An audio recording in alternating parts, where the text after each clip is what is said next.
Hey everyone, welcome back. It's Lucid, and we have another turn here. I haven't looked at it yet. For Mountain Arena, it's turn number 7. We get a message from Machaka. Greetings, hecklers! I have seen Lanka's flag and don't really care who my other neighbor is. I have no experience with Lanka, so this will be interesting. And don't really care? Oh, so I guess he's gonna fight... Okay, this is... I don't know if he's seen Lanka's bless, because Lanka has a bless that's gonna fuck him up. I mean, I think he has the perfect blast for killing Machaka. We'll talk about that more in a minute. The Flying Jaguar Circus has been compelled to clarify that many of our club sword jugglers were ritually infected by lycanthropy during their initiation. We stand by our previous statement that this ritual would never occur on their first day of practice.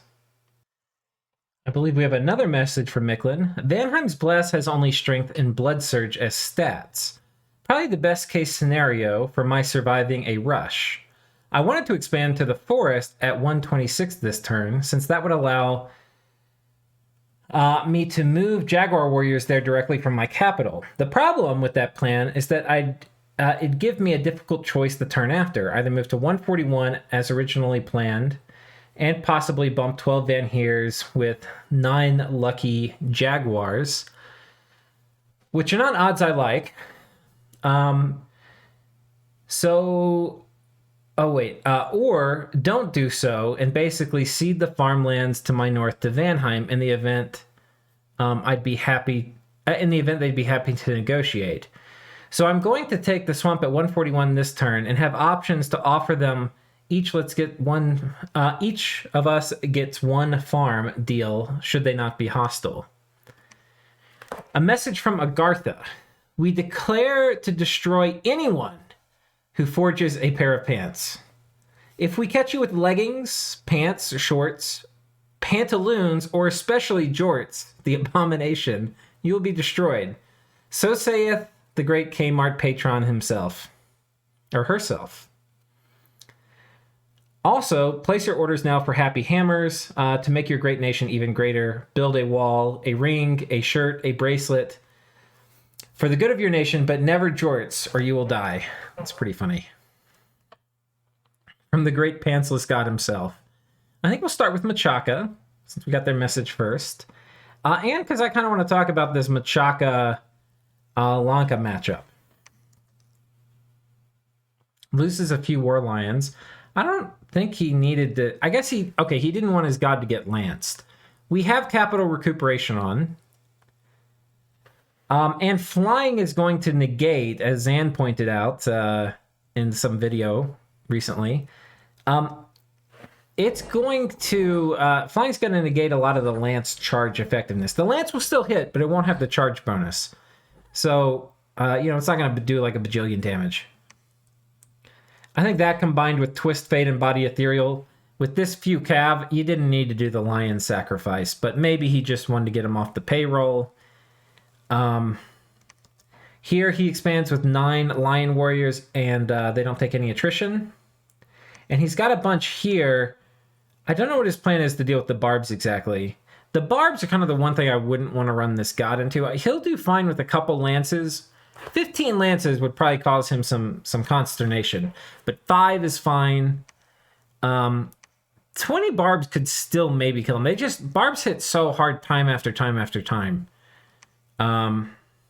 Anyhow. But, he could maybe send the god in with the lion warriors. That would be a move he could make. I want to talk a little bit about this, because he seems to have decided that he's going to be fighting Lanka. I think he's going to get the Ganas and stuff, he can kill, right? Because he has magic weapons, so great, he's going to kill them.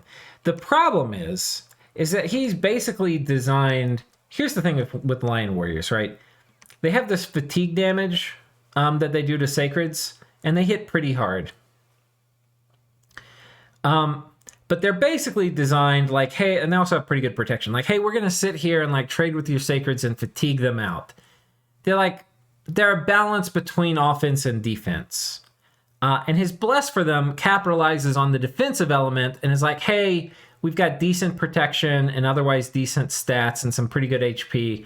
We're going to sit here and bonk you with our club while you try to hit us. The problem, though, is that these, like, Lanka went gas on a murder bless. And I'm pretty sure his sacreds are just going to rip these guys apart before the fatigue play, which is one of the coolest parts about the Lion Warriors before that can even come into effect. So, I think there's interesting plays Machaka can make to fight Lanka. I think a lot of it actually is around mass archery. Now, mass archery is not going to be great against these race car dudes because they're going to be so fucking fast. But it's possible he could just have enough archery that he HP routes the army by killing the long dead that are going to be part of it, or, you know, whatever it is. He could, like, come up with something. Anyway, we'll see how it plays out. I'm just like, I think you'd need like 300 archers and flaming arrows to kill these guys. But we'll see how the matchup plays. So anyway, that's Machaka. We're going to keep doing this in column format. We have pretty safe expansion here with a warrior sorceress and some Oryapata. He crosses the ravine, or this mountain pass again, because he's got heat scale, so this one's open to him, and kills these pale ones. We'll watch it. I think he has Spirit Sight. He does. So these guys are blessed, and yeah, they have way better stats than these Agarthans.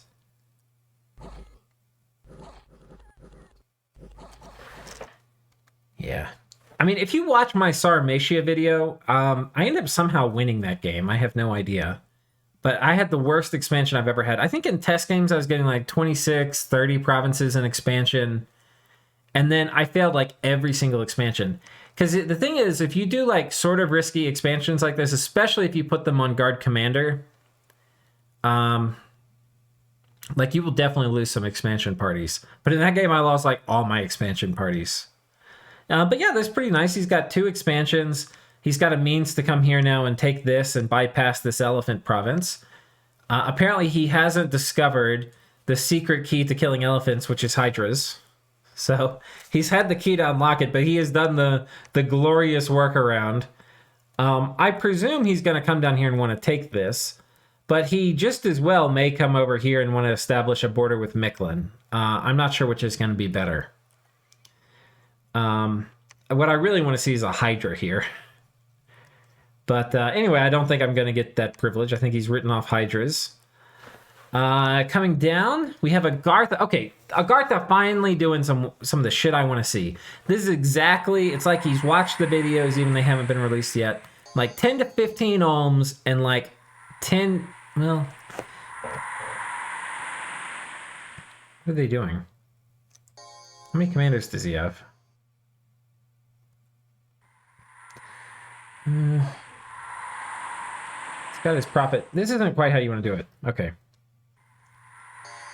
Oh, he's doing fire cavalry, though. Okay. You just have these guys in the front. You don't need all this fancy shit. You have 7 or 8 guys. It doesn't matter which ones. If you have plenty of resources, you get the ones with armor. If not, you get the other ones. And you have them on hold and attack. And you have these guys on fire closest or fire cavalry, depending on what you're fighting. And then these guys are just going to butcher whoever trickles in. But anyway, I mean, this was close enough. It didn't take any losses. Pretty easy province, though. And the god, does he go by himself? He does! Alright, cool. And then villains attack him, give a few more experience stars for the god.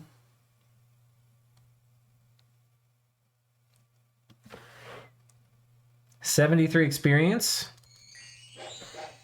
Personal region, Breath of Winter. I dig. And he's got a chill bless. So that puts him up to chill 14. Okay.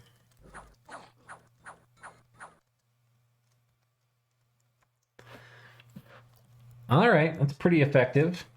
Oh, it's like, why am I not hearing sound? It's because I had my volume down from recording earlier. I think I had my headphones still plugged in. All right. Let me see if I get sound. Okay, I can hear it now. Okay. So that's Agartha. They got this great gold mine, which I think they're going to hit this turn. This army totally can take it. You don't want this thing where they're like, stay behind troops and he's bringing some of the melee dudes behind it. No, no, no. You want to like, you want the melee dudes on hold and attack in the front. We can see he switched to making ancient ones. Interesting. I think maybe when he was more resource constrained, he wanted to make the Great Alms. And then once he has his cap circles cleared, he's switching to these ancient ones. The ancient ones are kind of badass. Their stats are not quite as horrible as everybody else. Like, these guys have like 9 attack for a size 4 unit. Really bad. Like, you're lucky to kill one guy a turn with them. This guy, it's 11, right? Like, there's nothing to write home about, but it's definitely better. And they have better, I think they have better armor too. Yeah, 14 versus 12. So, and I think more hit points. 40 versus 44, so 10% more hit points. 20% more protection, 10% more hit points, 2 better attack. They're significantly better unit. And they hit like a goddamn freight train. I mean, 34 damage on a 2-handed weapon. Yeah, they basically one-hit kill everything. If they can hit it. But that's cool. This group, if he's got 10 of those guys, they should be able to expand. I'll be interested to see if he wants to come out and maybe expand with them, or if he wants to backfill and kill some of this easy shit. I hope he moves here and then tries to cross here before winter. Which I think he'll be able to do, but he needs to move this turn. Yeah, very cool. All right. Coming down, we have Vanheim. So Vanheim is aggressively moving towards Midland.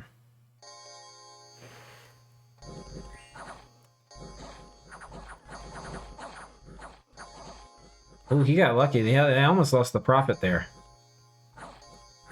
That was very close. Only loses 1 Huskarl, but that was touch and go with losing the prophet. Midland. A few Jaguar warriors, a few blood slaves, and a big fat fucking dream.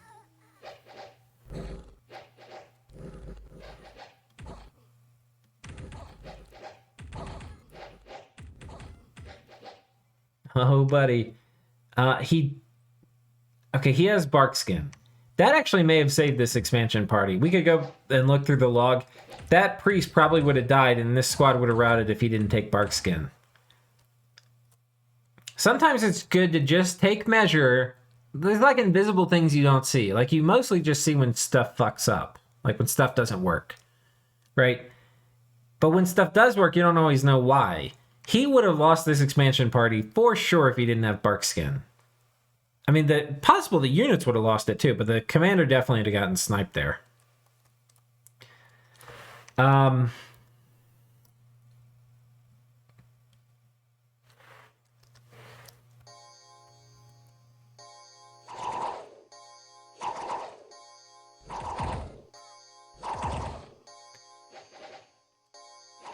the way, I just want to point out, this Midland player is pretty darn good. He's won a lot of games.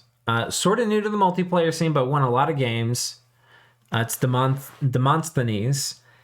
I just want to point out, while you see some really nice things in scripting, like, he had blood slaves here to do summon imps. It was a really nice touch.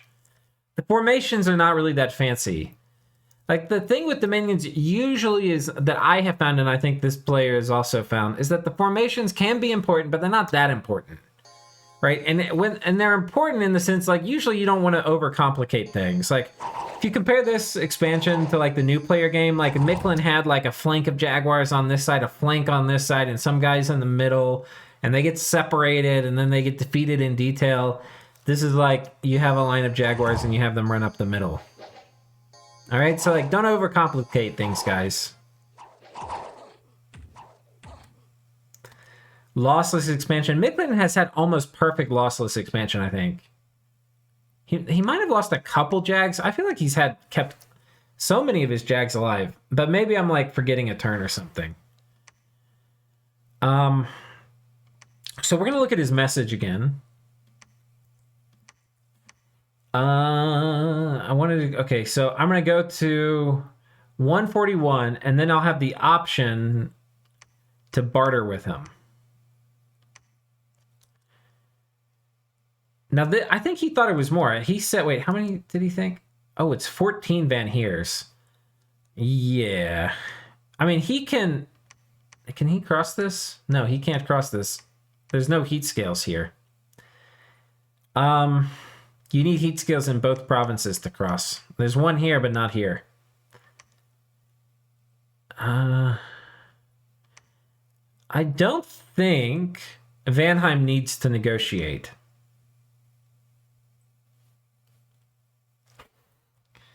Have we done this whole column? I think we have. Vanheim doesn't need to negotiate. The reason is that he's got 14 Vanheers. This is a big fucking group of Vanheers. He's got these Huskarls in front. I don't know about the decision to put the Huskarls in front. Oh, he was combining armies. He probably just didn't script it very well. I bet this will be kind of fixed by later. It's possible that Midland could win with like very well-timed summon imps at the end that are going to snipe the commanders. It's unlikely. I'm just going to put that out there. Yeah, Midland cannot fuck with this. What did he think it was? 9 lucky... Oh, 12 Vanheers. Okay, it's more. So he thought it was 12, but it's 14. And he said lucky.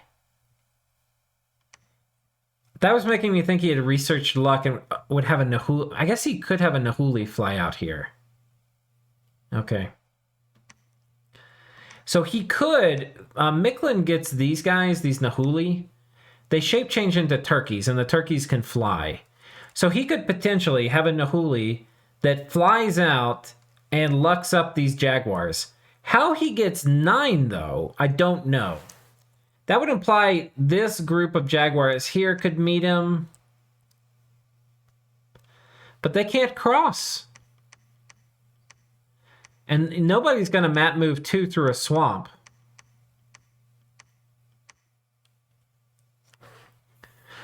The only thing is, like, if Vanheim doesn't agree to split them... By the way, if Ballin says, hey, I'll split the swamps with, or the things with you, you get this one, I get this one. That doesn't mean, like, if he hasn't signed a non-aggression pact, he could be like, oh, I changed my mind or something. Like, Ballin will respect, so far as I've seen, non-aggression pacts. But he's the Faustian devil. He will take you literally for the things you've agreed to, like signed in blood. And if you haven't signed it in blood, he's like, well... So, I think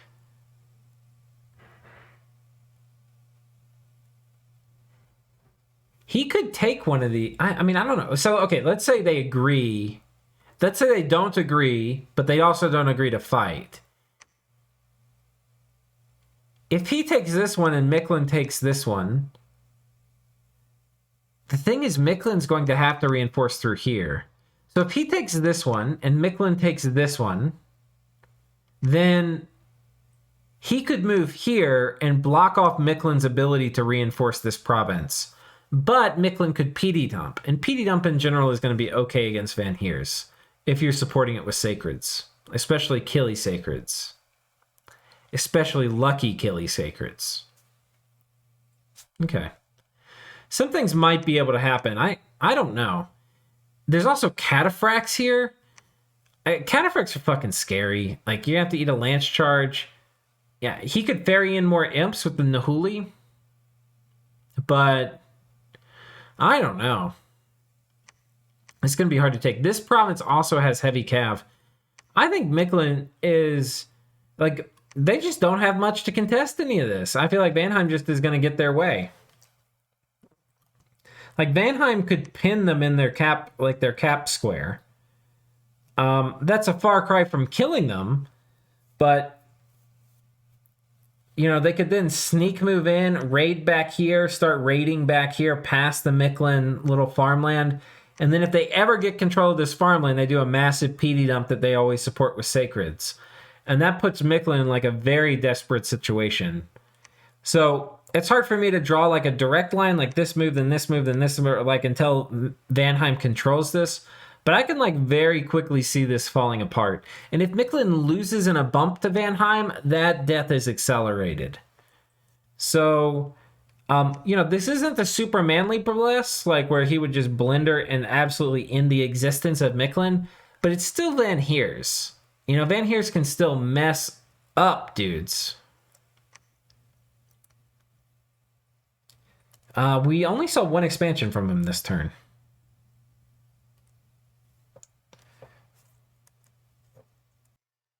All right, sorry, I flicked out there for a minute. I went and had dinner, and I'm now back. But yeah, Machaka would be in a world of hurt, I think, if this all plays out. I'm trying to see how it doesn't go that way. Pretty easy. All Machaka has to do is coax Vanheim into attacking him when he defends well. And one of the things with Killy Blesses, Killy units. Vanheim doesn't really have a Killy Bless. He just has kind of like a basic elf Bless. Is that if you overwhelm him with PD and like imps and jaguars, you can win. So really, one critical fight could swing it either way. It's just the immediate positioning here, I think, is to Vanheim's advantage pretty significantly. Yeah. Controlling this fort for Vanheim also means he can sail to these two provinces too. So this is a pretty cool province for Vanheim to own. Okay. So anyway, we've looked at Midland. Coming down, let's take a look at Hinom. Hinom has fun wagons running around, stomping a bunch of things. We'll watch it just because I love watching fun wagons. See if we can get you the front row ticket. Yeah, critical mass of fun wagons. So like if you have too few, you get surrounded by the enemy. You have just enough, you surround the enemy because you kill the first few waves, and all of a sudden the other guys are like looking at each other like, we're supposed to fight like 7 fun wagons by ourselves. And they have also expanded near TNT. This is with this starting army. They've gotten so much mileage out of a starting army plus 1 Raphite warrior. They're having to fight in this sleep cloud though. That's a little... Look at that sleep cloud. This guy probably had some nature gems. I mean, almost went sideways. Look at this. Look at this priest, or this horticulturalist. 3 nature gems. Man, does he get some value out of those. I mean, these are some clutch-ass sleep clouds.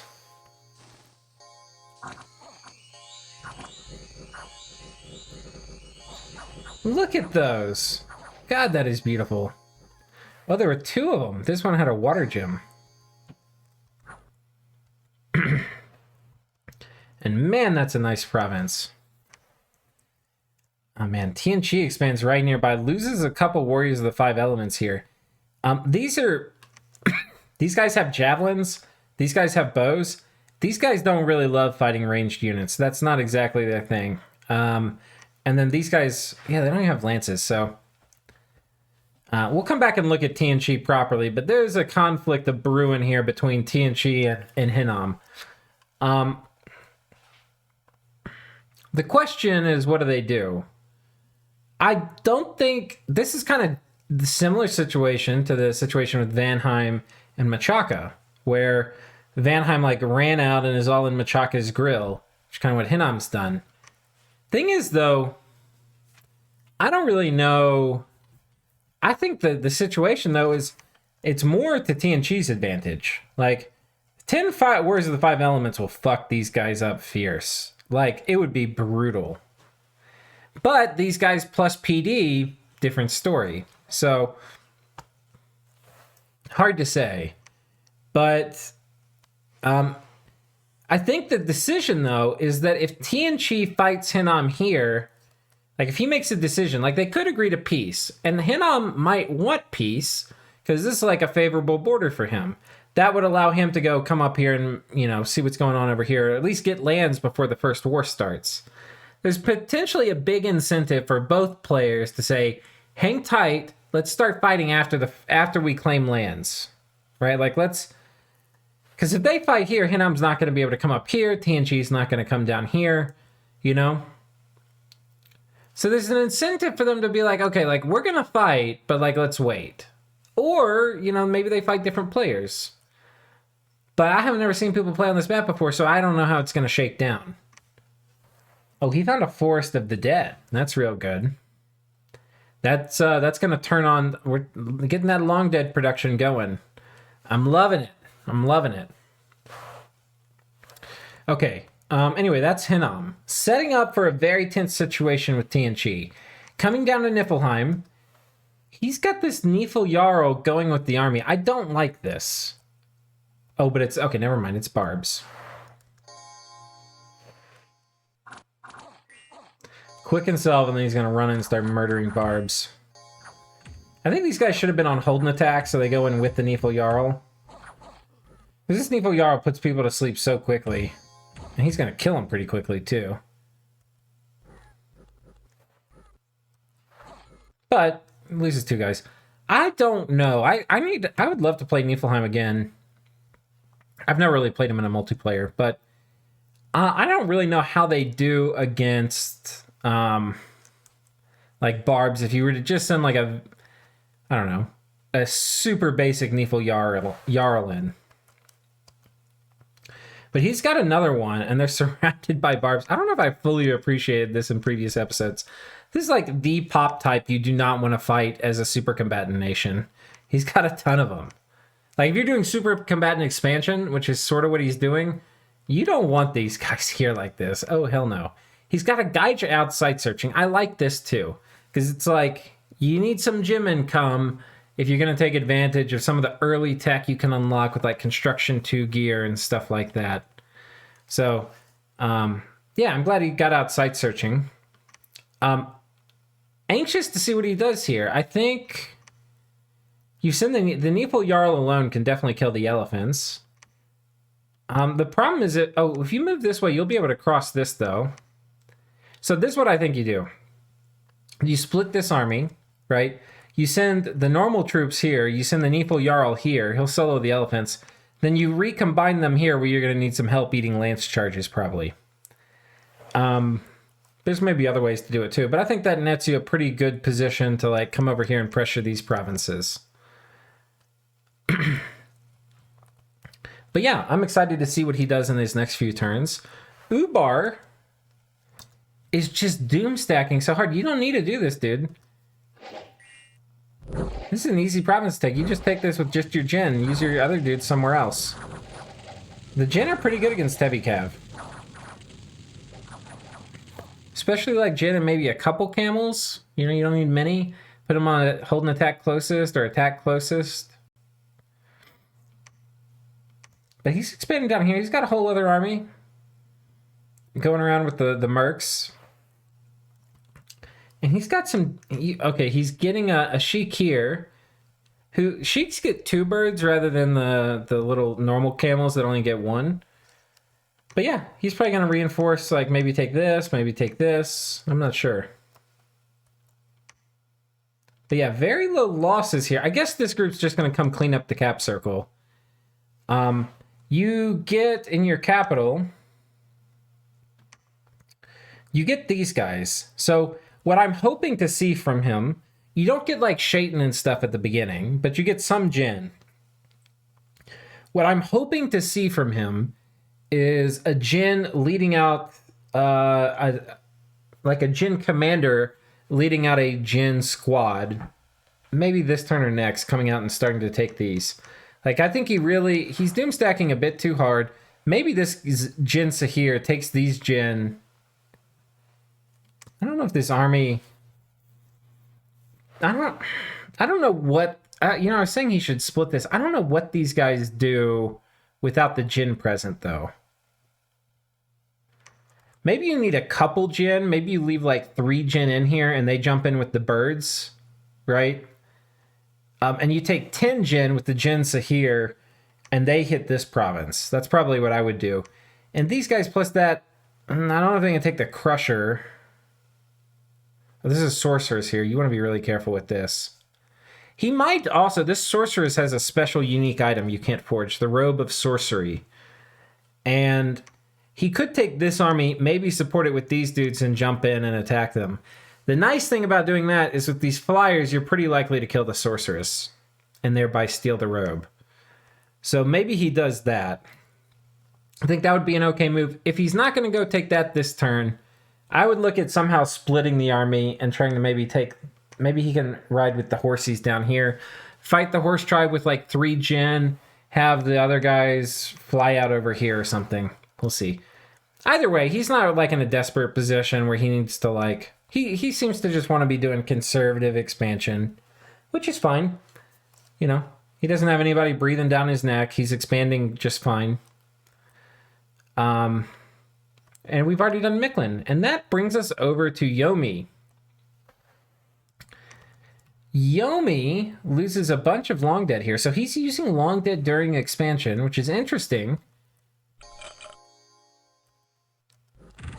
Okay, this makes sense. I was like, do you really want to use Long Dead here? The thing is, against burning ones, you don't really want to try to super combat in them. And if you do, you want support. So this actually is very well scripted, I think.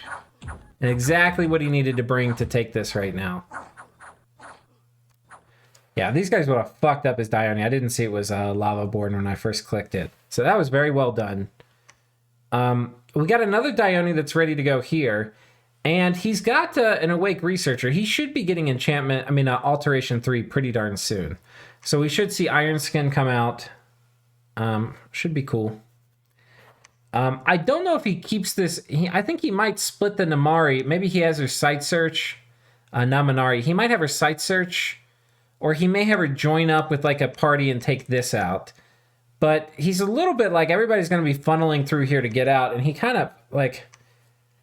I guess, yeah, no, the Dione... Oh, the Dione has Mountain Survival, right? Okay, so the Dione can cross here even though it's Cold Scales. Oh, he's also doing Cold Yomi, which is really fucking cool. But yeah, okay, so maybe he sends the Dione through here, takes this... Takes everything else combined with like the Dione and the capital here. Takes that. And then he can maybe even split up and take this. Because he has Cold Scales, so he'll be able to cross this river if he needs to get the army he sends down here out this way. So, yeah, I think he's actually pretty well set up to take advantage with this build of both the river crossings and the mountain crossings, which is cool. It's important on this map. Dione and other dudes can do the mountain crossing, and then everybody can do the river crossing because it's cold. He might bump these guys too, which if this has the profit, that could maybe be bad for Yomi. And it does have the profit. If he bumps these guys here, there's a chance the profit kills a Dione. With like Smite Demon or Word of Power or Holy Word or just Smite in general. We'll see how that goes. But that's pretty interesting. So far, Yomi playing really well. I really like this. He's one of the smaller players still, but he hasn't taken a lot of losses. And he's been summoning units. Like, he's probably really good on the score graph, the army score graph. Okay, I mean, top and middle of the pack. But compared to other nations, he's like double some other nations. So like top and middle of the pack is not that bad. So yeah, I'm feeling pretty good about it. And you know, Super Combatant expansion can be slow out of the gate. So he's a little slow going, but I like it. I like it. Coming down to Tiernanag. They take this with almost no losses. There are only 3 commanders here. What a strange province. Sometimes you have that in Wastes. Presumably he didn't feel confident enough to take either of these. Yeah, Wolf Tribe you definitely don't want to take with this few guys. This one he might have been able to, but it'd probably been a bit touch and go.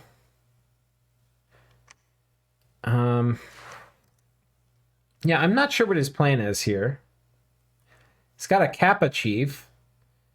So maybe he's getting a squad ready to go take out these Shark Tribe.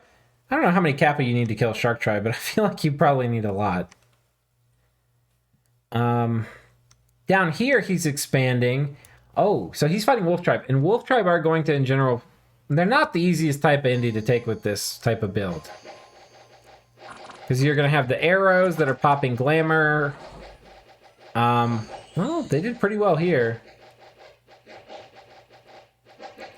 But the 2 daggers can also get through your defense really fast. I don't think I actually... No, he lost 2. How did this guy die? Oh yeah, the daggers. Yeah, they just died in the blink of an eye. I didn't even see it. Yeah, he lost 2 just to for the brief second these Wolf Tribe warriors were in melee. So that is that. Did we get attacked by Indies? Skagog's Viceroys. We got attacked by Sea Kings. Get the fuck out of here.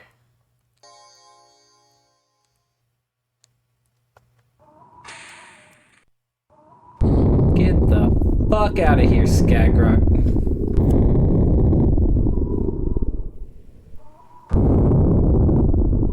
There shall be no survivors. Get him, boys.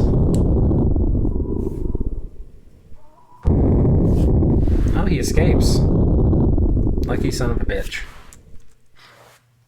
That's a special spell for Omniscience. Aether Nomad, who made the Omniscience mod, he made it so that you really couldn't be conquered. It wasn't the thing. So because of that, he wanted to make it so, like, your guys are mobile, they can't move, but also, like, nobody's going to be able to, you know, attack your fort and take it. Anyway, so that's why that spell exists. Okay. TNT, they had a couple losses here, and I think this was from basically just the fact they don't, in general, they don't do great against archery.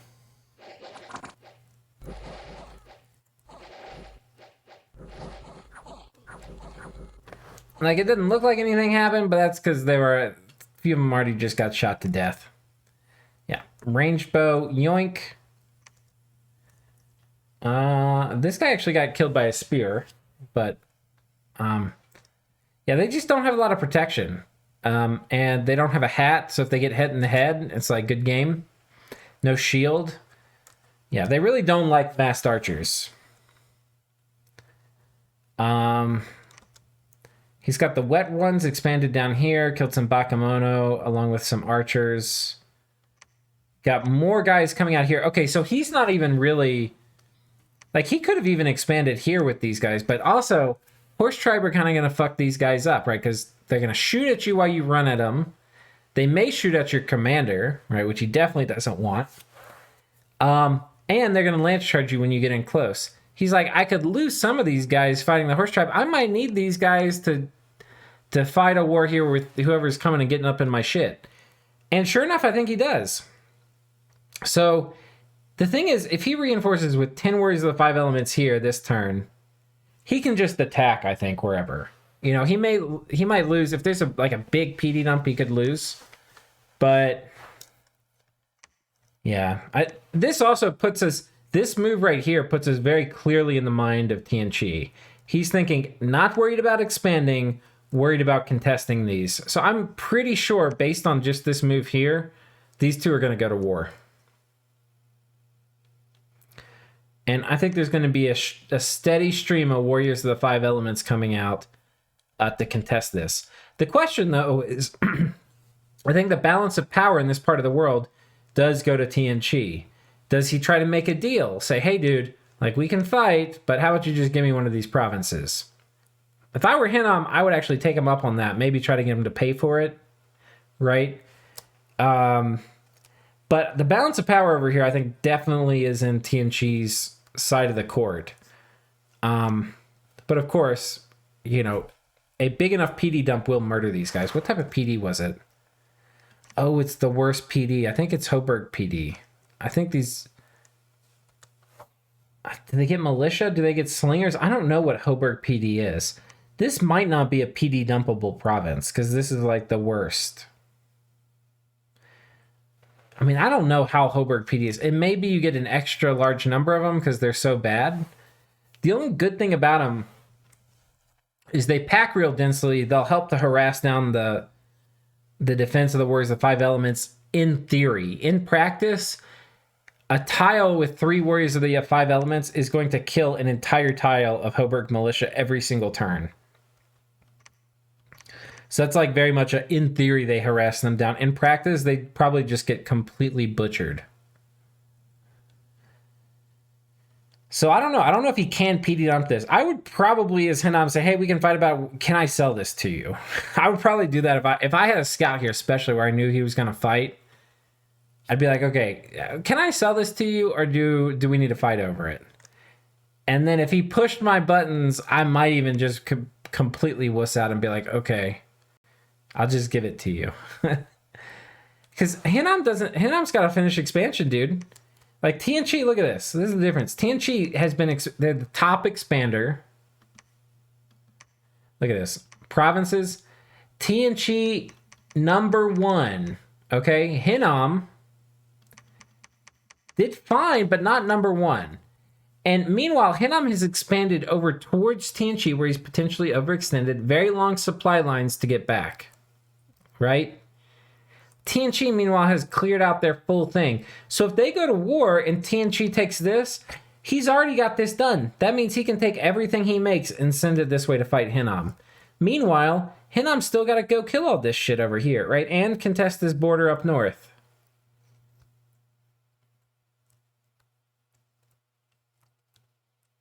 I don't know how that's going to play out. I don't know at all. But I'm liking TNG's position here a lot more than I'm liking Hinom's. Because Hinom has, I think that's the big thing, is Hinom can't really start funneling all his forces over here to fight TNG.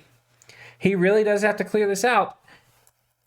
And that means he's going to lose 2 parts of his expansion, and TNG's going to probably get it, I think. We'll see how it actually plays out in real life, though. And then that brings us to Machaka, to Lanka.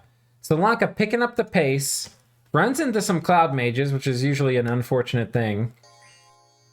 But God, look at these guys. They are so fast. I don't think he's lost any in Sura yet. He might now, though, because these guys are taking some damage from these mages. But now they're in melee. Oh, they're still casting spells. Oh, maybe he doesn't lose any. He might lose an Atavi or something, but... Woo! Okay, yeah, he lost 3 Ansuras here. Strangely enough, the Cloud Mages didn't get any of the kills. It was the Archers and the Light Infantry, but they definitely softened everybody up. And then here, he's got so many of these Ansuras. One of the nice things about this build is he's using the Oracle, right, to get the quickness and the magic weapons. That also opens up very high Dominion builds. And what that opens up is producing a fuck ton of Ansuras. Like, he can make 10 of them a turn, potentially. That is a lot of quickness, magic weapon, demons, I'm just going to say. So he's got, this was perfect. He had the Ganas tie up the heavy cav, waste their lance charges on the ethereal, and then these guys run in and just punish everything. That was very well done. You can also do it with just Machaka if you don't want to waste your Ghana. Loses 4 Ghana and 1 Insura to take out a Cataphract province. I would say that's a good trade. Could have maybe, I would have preferred to have lost Machaka, but maybe gold's a little bit tight over here. He doesn't have amazing scales. And hasn't decided to take the elephants yet here. The elephants... You know, Lanka doesn't have an easy button for elephants the same way that that like Sarmatia could, where they could just make a Hydra. That said, I think you ping this, you see how many elephants are there. He might have pinged it already. These Insura are going to ruin elephants, right? You just need a little bit of stuff to distract like these Ganas could distract them for a little bit. I worry Lanka's spent a little bit too much time in their 3x3. They probably need to go ahead and get out here. But I think the big picture is they're going to ruin Machaka if they fight him. Especially if they're making 9 or 10 Insuras a turn. And making like siege chaff in the form of Soulless Warriors. I mean, that could be an amazing... If they get out of here and they come out with like a pile of like 50 demons, right, backed up by chaff, and they just run at Midland, that's going to be really hard. PD dumps don't have a ton to say against the quickness of Ansars. Like, they're just going to kill him so fast. Especially like 100 of these guys. Like, guys, it's turn 7. By turn 12, it's possible he could assemble an army with 100 Insuras. Or by 13. I don't think there's anything over here that's going to have much to say about that. I really don't. Like, PD dumps, no. Lion Warriors, no. The God, no.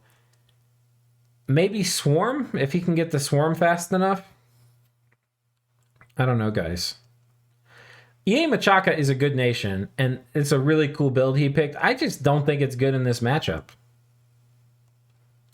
But that is it. We've made it through everybody. I think my closing thoughts for this are as follows. I think depending... What's interesting, because there's like pretty interesting point in the game, and it's like... Some people haven't made it out of their 3x3 very much, but I think I'm feeling like pretty good about their position. Right, like Lanka. Hasn't really made it out of his 3x3, but I'm feeling pretty good about his position. Some people have made it out of the 3x3, like Hinom, but I'm not feeling great about their position. While other people have made it out of the 3x3, like Vanheim, and I'm feeling really good about their position. Right? And some people haven't made it out of the 3x3, and I'm not digging it. Like, that was the other category. I forget who it was. I definitely remember there was somebody. I mean, Agartha, I think, is okay. TNN's fine. TNG's fine. Yomi's fine. Hinom we've talked about. Ubar's fine. Yeah, Niefelheim, we'll see. I'm not loving the Niefelheim thing right now. But I don't know. I think it's probably going to be them and Sarmatia fighting off. Anyhow, guys, I think this is a pretty cool format so far. I think we've seen excellent play from many of the players. And I'm really stoked to see how it plays out. And I feel like as early as next turn, we could see early wars starting. So that's one of the most interesting things to me as the map creator is like, what the fuck is going to happen and how early are wars going to break out? Like, so much is different on this map. Like PD dumps, because there's more choke pointy. PD dumps are better. I don't know. It's going to be really interesting. Tune in next time, see what happens.